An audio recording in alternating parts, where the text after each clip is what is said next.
Vocês estão vendo no vídeo uma série de imagens sobre o Egito. Na escola, na televisão, nas revistas, nos livros, nos jornais ou mesmo no computador, muitas informações nos são passadas sobre essa civilização.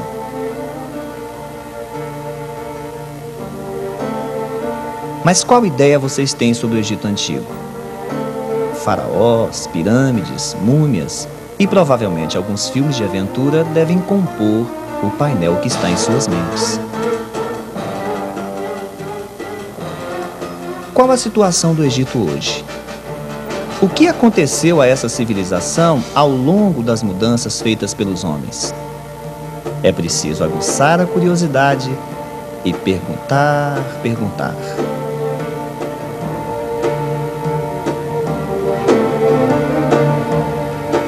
Ao ver essa pirâmide, o que nos vem?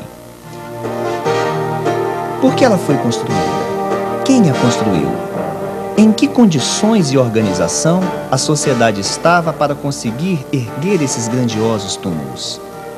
São muitas as perguntas que podem ser feitas, e a cada resposta, a cada dúvida, a possibilidade de se conhecer mais sobre a história da humanidade, sobre nós mesmos.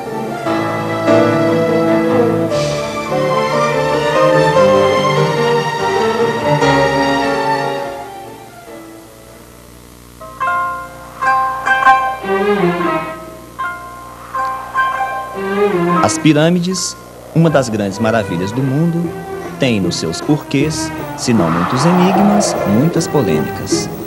De maneira geral, entretanto, uma mistura de razões econômicas, religiosas, culturais e políticas é que dão sentido à sua construção.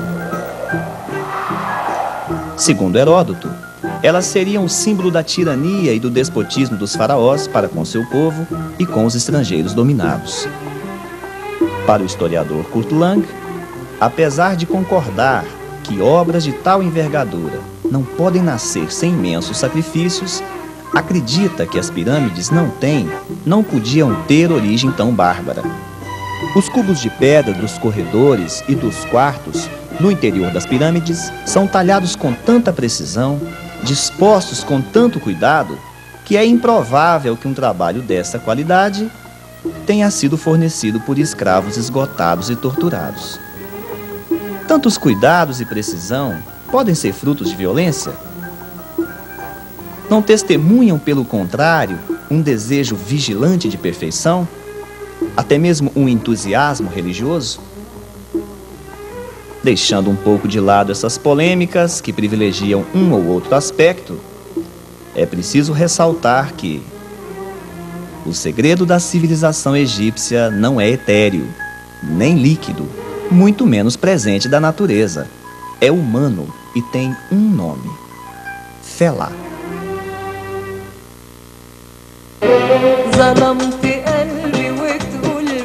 As pirâmides construídas por Kelps, Khafre e Querinos, reis da quarta dinastia, surgem com o aparecimento e o fortalecimento do deus Sol Ra como divindade nacional. Elas representam em pedra o brilho do sol entre as nuvens, e suas laterais lembram a inclinação dos raios solares. A pirâmide de Kelps, nome grego dado ao faraó Khufu, foi construída com grande precisão geométrica. A base é um quadrado quase perfeito, com lados de cerca de 230 metros, variando entre si menos de 20 centímetros. As laterais têm uma inclinação de 41 graus e o ápice atinge quase 146 metros acima da superfície do deserto. A pirâmide de Kelps gastou cerca de 20 anos e mais de 100 mil trabalhadores na sua construção. Foram usados mais de 2.300.000 blocos de pedras calcárias. Não se economizaram açoites e castigos para se obter tamanha disciplina. Khafre, nome grego dado ao faraó Khafre, filho de Kelps, mandou construir a sua própria pirâmide, e ao lado dela, a estátua da grande esfinge, com 73 metros de comprimento, com o corpo de leão e o rosto de Khafre. O leão, assim como os outros felinos, era um animal mítico venerado como guardião dos locais sagrados. A pirâmide de Miquerinos tinha proporções bem menores do que as anteriores, 103 metros na lateral e 66 metros de altura.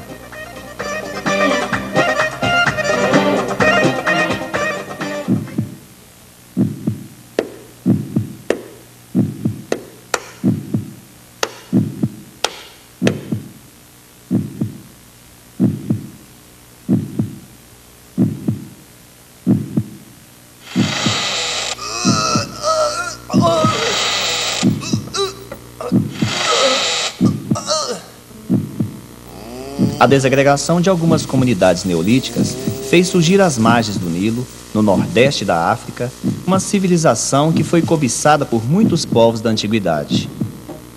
Sua riqueza proporcionou a alguns grupos sociais minoritários a possibilidade de viverem bem. Tinham condições de se alimentarem com carne de vaca, carneiro, pombo, ganso, cabra, produtos raros naquela região. Até o Antigo Império, a imortalidade da alma era privilégio dos ricos. Esses traços de diferenças sociais vão dando contorno do que seria essa civilização marcada pelo tradicionalismo.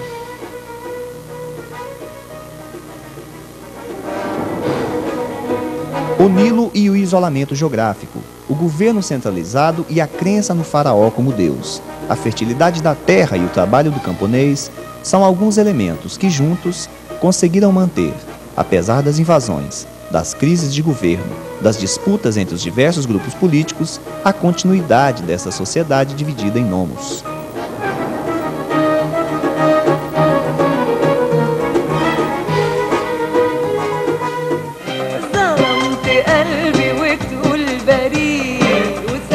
O nomo era a unidade política básica do Egito Antigo. Equivalia a uma cidade ou a uma província. Quem governava o nomo era o nomarca, que exercia as funções de rei, juiz e chefe militar. Originalmente, os nomos eram a reunião das comunidades aldeãs e tinham aspecto clânico. Eram independentes entre si, mas se agrupavam temporariamente para a realização de obras de interesse público comum, como barragens e canais de irrigação.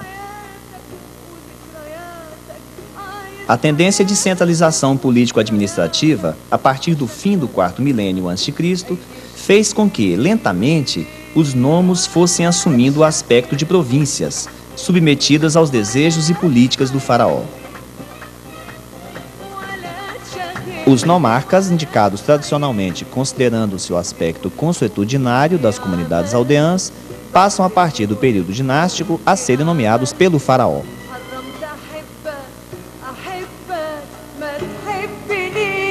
O Egito Antigo estava dividido em 42 nomos, sendo que 20 deles localizados na região do Delta, formando o Baixo Egito. Os outros 22 estavam distribuídos ao longo do Vale do Nilo, indo até a região de Elefantina.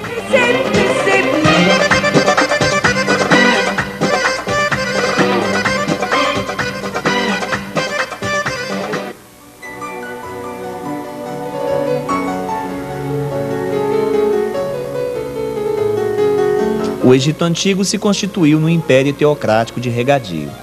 Formou-se ali o primeiro Estado unificado sob a figura de um rei-deus, o faraó, que utilizava uma camada muito eficiente de sacerdotes, soldados e fiscais para obter o trabalho servil ou compulsório dos camponeses nas grandes obras públicas. Em períodos de estabilidade, ou seja, quando o faraó mantinha a unificação sem maiores oposições e com fartura de alimentos, a presença de poderes regionais não se evidenciava, mas em períodos de crises, os chefes locais, os nomarcas, assim como os altos funcionários da burocracia do Estado, assumiam para si funções de poder do faraó, centralizando e isolando regionalmente as funções político-administrativas e religiosas nas províncias. Esses são os chamados períodos intermediários.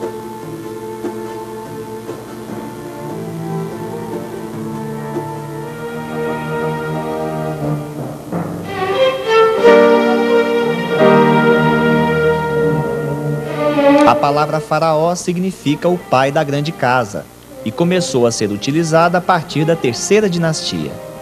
Os faraós usavam na cabeça juntos o símbolo do Alto e Baixo Egito, representando a unificação por um lado e a necessidade de reconhecer divindades regionais por outro. O faraó, principalmente nos períodos de estabilidade política e econômica, dirigia tudo pessoalmente. Seus ministros e funcionários eram extensões de seus olhos, ouvidos e boca.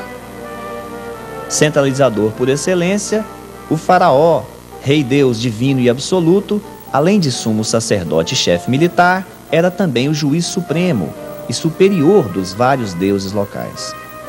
É necessário destacar que cada nomo tinha o seu próprio deus.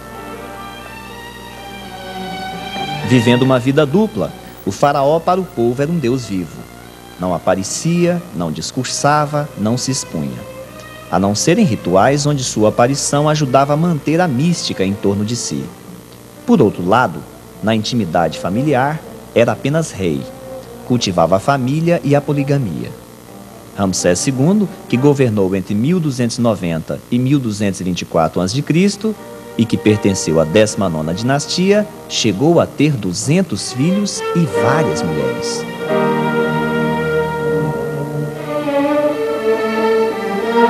À medida em que o Egito ia se desenvolvendo, foi aparecendo na sociedade uma casta aristocrática com tendência à hereditariedade. Faziam parte dela os membros da família real, os altos sacerdotes, os vizires e os nomarcas.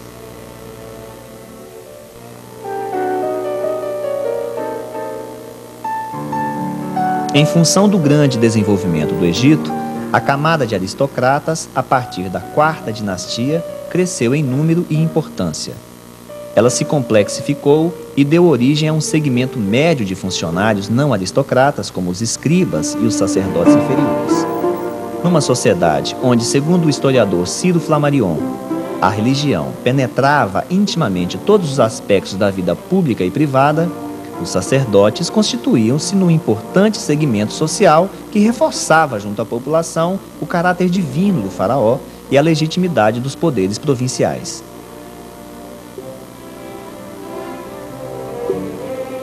Os escribas eram os principais fiscais do governo. Mantendo relação direta com o faraó, conferiam os rebanhos e as terras cultivadas, o volume da colheita e os impostos pagos e a pagar. Com o aumento e a diversificação da burocracia, concentraram poder e enriqueceram. Punir os infratores e bajular os seus superiores, este era o perfil mais característico do escriba.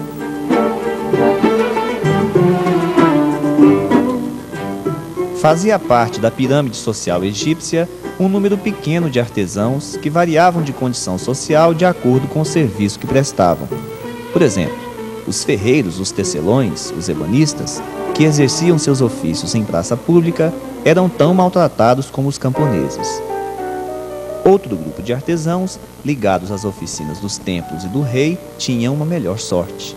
Seu trabalho, especializado como a ourivesaria, a metalurgia, a fabricação de vasos e móveis, a confecção de tecidos finos e a construção de barcos, destinava-se aos setores dominantes.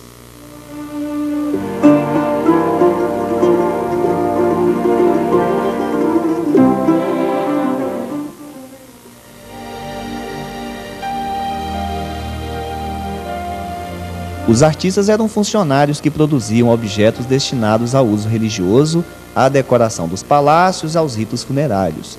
A sua obra de arte assumia um aspecto funcional e utilitário. Os maiores consumidores desses objetos eram o faraó e sua corte. Por isso, os artistas viviam profundamente dependentes dessa aristocracia. Ao longo dos tempos, a arte egípcia manteve-se dentro de determinados padrões artísticos. A arquitetura assumiu proporções gigantescas, a escultura repetiu os mesmos tipos, nas mesmas posições, a pintura caracterizou-se pelo baixo relevo e pela função decorativa. Por isso, é possível identificar uma arte egípcia em qualquer época. Os escravos, em geral, eram estrangeiros dominados pelos egípcios em guerra,